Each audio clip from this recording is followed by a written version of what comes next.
Welcome to legal दोस्त दोस्तों।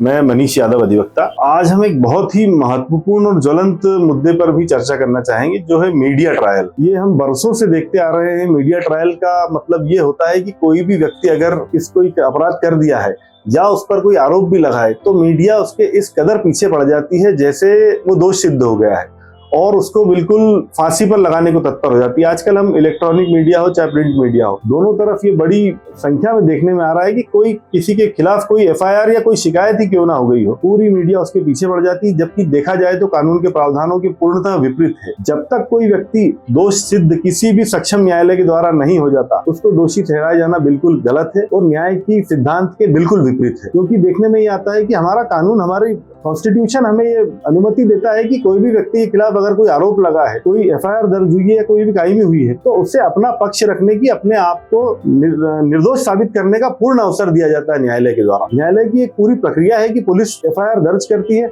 उसके बाद पुलिस अपनी जांच करने के बाद इन्वेस्टिगेशन पूरी करके 90 दिन में या 60 दिन में या 180 दिन में उसको समय सीमा होती है चालान पेश करने की, तब तक भी वो दोष सिद्ध नहीं होता। उसके बाद ट्रायल कोर्ट उसको चार्ज लगाती है। मतलब ये 3 स्तर तो उसके शुरुआत के हो जाते हैं। अगर पुलिस एफआईआर दर्ज करने के बाद पुलिस ये पाती है जांच में कि इसके खिलाफ कोई केस नहीं बनता है, तो पुलिस उसमें खात्मा या क्लोजर रिपोर्ट पेश कर सकती है।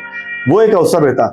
दूसरा, जब चार्जशीट पुलिस पेश कर देती है, चार्जशीट के बाद चार्ज लगने के बीच की जो अवधि होती है, उस अवधि के दौरान भी उस व्यक्ति के पास अवसर होता है कि वो अपने आप को निर्दोष सिद्ध कर दे। और कई अवसरों में ऐसा हुआ है कि अगर उस सक्षम न्यायालय ने नहीं तो हाईकोर्ट ने किसी व्यक्ति को डिस्चार्ज किया हो, तो तब तक भी व्यक्ति दोष सिद्ध नहीं होता। उसके बाद जो गवाह होते हैं, जो पुलिस की एक प्रक्रिया होती है, पुलिस अपने सारे गवाहों को पेश करती है, उन गवाहों का न्यायालय परीक्षण करती है, उसके बचाव पक्ष के वकील उनका प्रतिपरीक्षण करते हैं। इतनी लंबी प्रक्रिया के बाद भी अंत में मुलजिम बयान होते हैं। 313 सीआरपीसी के अंतर्गत मुलजिम को अपना पक्ष रखने का सबसे अंत में भी अवसर मिलता है। उसके बाद बहस होती है, उसके बाद ये तय होता है कि कोई व्यक्ति ने कोई दोष करा है कि नहीं करा है, और अगर दोष सिद्ध हो भी जाता है तो अपील में भी उसे अवसर रहता है। तो आज हमारे देश में न्याय जब इतना सुलभ है, न्याय के इतने अवसर हैं, इतनी सारी रेमेडीज उपलब्ध है, तो मेरा तो मीडिया के मित्रों से और मीडिया से यह निवेदन है कि किसी भी व्यक्ति के खिलाफ मीडिया ट्रायल दोष सिद्ध होने के पहले इस कदर नहीं किया जाना चाहिए, जो कि आज एक किसी भी व्यक्ति की छवि को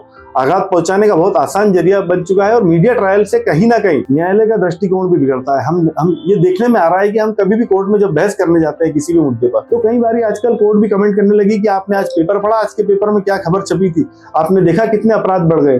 तो कहीं ना कहीं जो जज बैठे हैं, जो माननीय न्यायमूर्ति गण भी बैठे हैं, वो भी एक इंसान ही है। तो उनकी मनोदशा पर भी इस मीडिया ट्रायल का काफी गहरा असर पड़ता है। और कहीं ना कहीं जो दोषी पक्ष होता है, जिसके ऊपर अभी दोष सिद्ध होना बाकी है, उसकी और जनता के साथ साथ न्यायाधीश और न्यायमूर्ति और कोर्ट तक उसको गलत निगाहों से देखती है।